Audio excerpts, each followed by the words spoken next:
Chapter 7, Screencast 6. So this screencast and the last screencast 7, will be focusing on health concerns that are related to protein. Now, this is something that is a very significant problem in poor countries or developing countries or countries we consider to be third world. And these are countries that potentially suffer from malnutrition and disease. And what may happen here, because of the malnutrition, protein intake is inadequate. In countries that are developed, such as the United States, people tend to eat more protein. One thing that we need to keep in mind, too much or too little can actually have serious health consequences. The first condition we want to address is protein energy malnutrition, and this is known as PEM.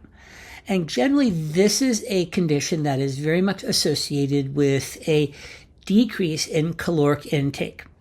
And the people that are most risk, of course, are going to be children. And what happens here in children that have PEM, they fail to grow normally. They'll have a number of health conditions such as diarrhea, infections, diseases. Remember the role of antibodies as proteins. So if you're not getting enough protein, you're going to be more prone to developing different types of infections and also early death. There are two conditions of PEM. One is marasmus. This is a condition that develops slowly, and it is especially due to a severe deficiency of energy, protein, and also micronutrients. Kwashiorkor, this is something that occurs rather rapidly. It is due to a very severe protein deficiency, and it is also accompanied by underlying infection or disease. So let's take a deeper look at these. So here we're basically looking at two conditions of PEM. And what you may notice here, this is something that you've seen before, probably kwashiorkor, which is very characteristic of the young child with the distended belly. Remember the role that protein plays in fluid balance, and what we see here is a result of that decreased protein and the swelling and edema. So if we look at some characteristics, and you should be able to compare and contrast the two different types of protein energy malnutrition. And keep in mind, we're looking at kwashiorkor first, and that is going to be characterized by significant edema. Now, notice here the weight loss is mild to moderate. There will be some degree of maintenance of muscle and subcutaneous fat, but one of the big issues here is an impairment in growth, typically 60 to 80% of normal weight for age. This also is tied in with fatty liver and a rapid onset. Marasmus, on the other hand, this is severe energy and protein deficit. We're looking at very significant weight loss. We're also going to see significant wasting away of muscle and body fat. So you're basically going to see a lot of skin and bones. There's going to be very significant impairment of growth, so less than 60% of normal weight for age. And one of the big difference here is from kwashiorkor, it develops rather gradually. Now, there are diets out there that are high protein, and one of the concerns with a high protein diet is the extra work that you're asking your kidneys to do to excrete excess urea and the potential to lead to dehydration. Now, the other factor here with this increased urination, also an increase in the loss of calcium, which could potentially contribute to osteoporosis. One thing we need to remember here when excess protein intake is primarily coming from animal proteins and so on, so we're looking at a decreased intake of fiber, vitamins, minerals, and because most of the protein that we're consuming is probably animal product, there's going to be a much greater, higher consumption of saturated fat and cholesterol, and we know how well those play a role in contributing to heart disease.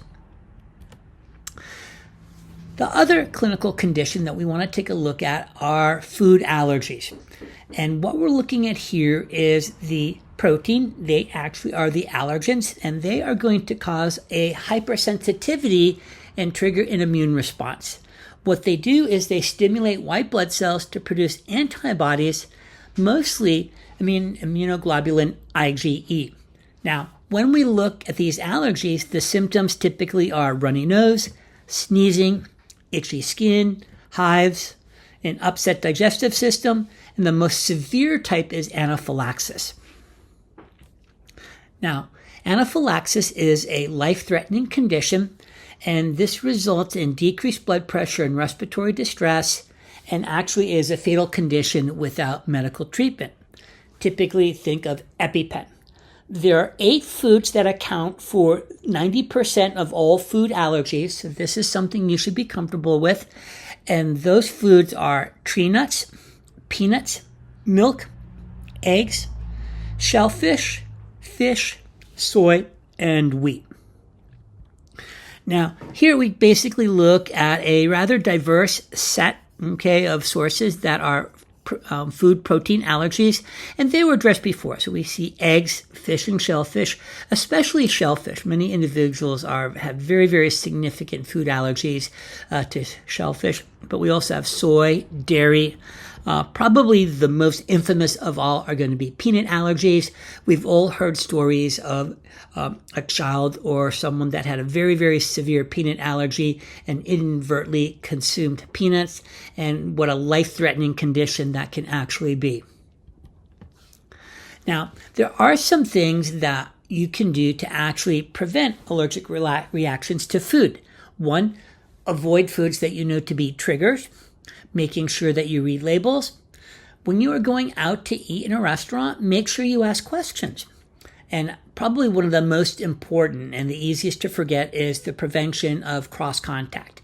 It really is important to wash your hands thoroughly if you're looking to prepare a meal free of allergens.